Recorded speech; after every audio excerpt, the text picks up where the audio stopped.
In this video, we'll discuss the Accounts Payable module.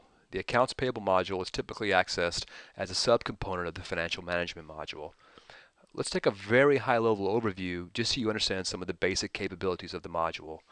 Obviously, managing your vendors pretty straightforward, setting up properties, defaults about the vendors and those folks that you do business with.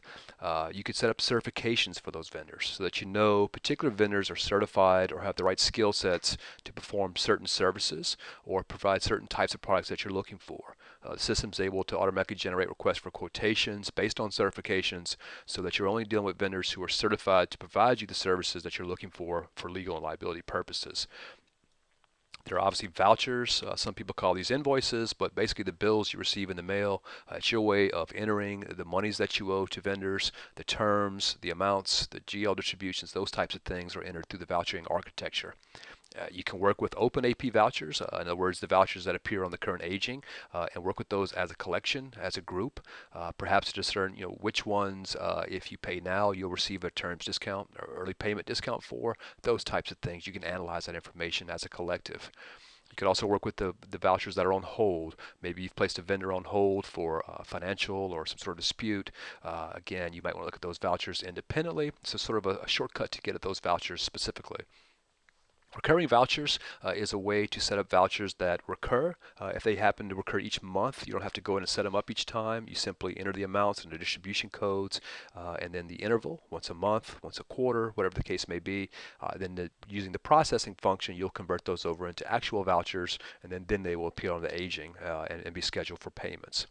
Creating AP payments, there's a broad way of using this feature, lots of different ways. One would be sort of using a wizard to go through and then say, hey, I want to pay the ones that if I pay now, I'll receive a terms discount.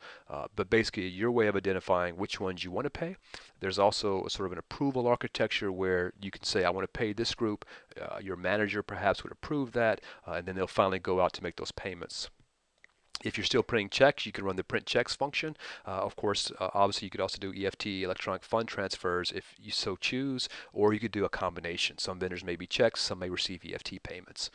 You can also enter billing transactions or banking transactions rather to record things that are AP related, that are just miscellaneous charges coming out of the bank accounts, quick checks, those types of things where you're not necessarily running them through a full AP process. You simply want to pay a vendor and quickly get them a payment out. You can do that through the banking transactions.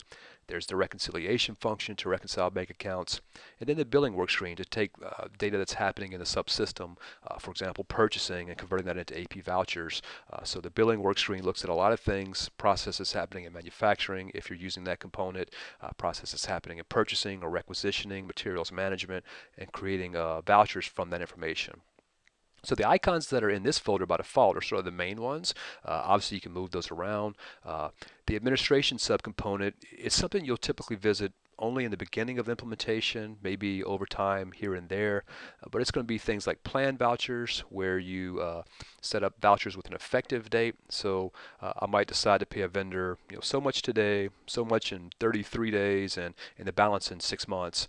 Whatever that strange payment strategy may be, the plan voucher architecture is the tool you use to do that. And then again, whenever that is due based on the calendar date, those will come into effect. Managing your bank accounts, the different banks that you deal with, the different companies for intercompany transactions, due to, due from. There's probably 6 different forms of intercompany transactions that the system supports, but this is the architecture you use to do that. There may be a need to have an intercompany GL matrix if the charts of accounts in those companies aren't the same. It's your way of identifying how those unite to one another so the system could create payables and receivables in the correct companies to represent those transactions. The different lines of businesses that your vendors are within.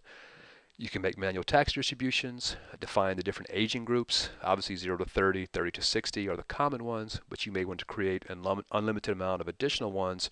For example, I want a 0 to 10 and then a 10 to 40 based on I want to pay the ones that are in the 0 to 10 bucket based on due dates or terms dates that are defined in the voucher.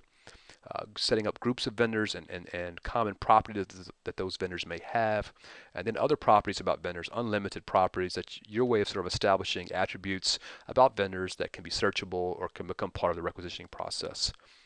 And there's lots of different reports. This is only a set of all the reports. Again, those are definable which ones a person can see. But obviously things like aged payables, aged recurring payables, so know kind of what's coming up even though they're not in the vouchering system, annual payment totals analyzed with Excel over a timeline, cash requirements explorer, so kind of determining what you're going to owe coming into the future based on vouchers on file or recurring payables that are set up. There's the check payment register. Again, most of these reports interact with printed reports that you could print straight from the system or export to Excel or PDF or Word for further analyzation.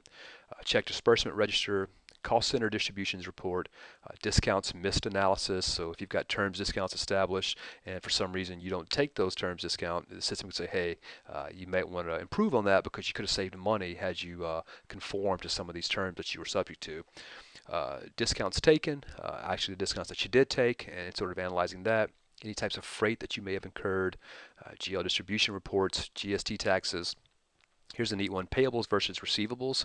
So if you've got a vendor who's also a customer, you could tell the system that and it will compare how much we owe them, how much they owe us, and sort of get some nettings and trends, that type of thing.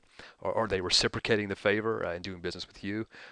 Printing blank checks, some disaster recovery to where you can have a batch of checks that perhaps you give to an employee that they can write in the field or that you sort of take with you in case of an emergency. And some of the other ones, 1099 reports, tax distributions, those types of things. So I think this gives you sort of a general idea of some of the capabilities of the accounts payable module.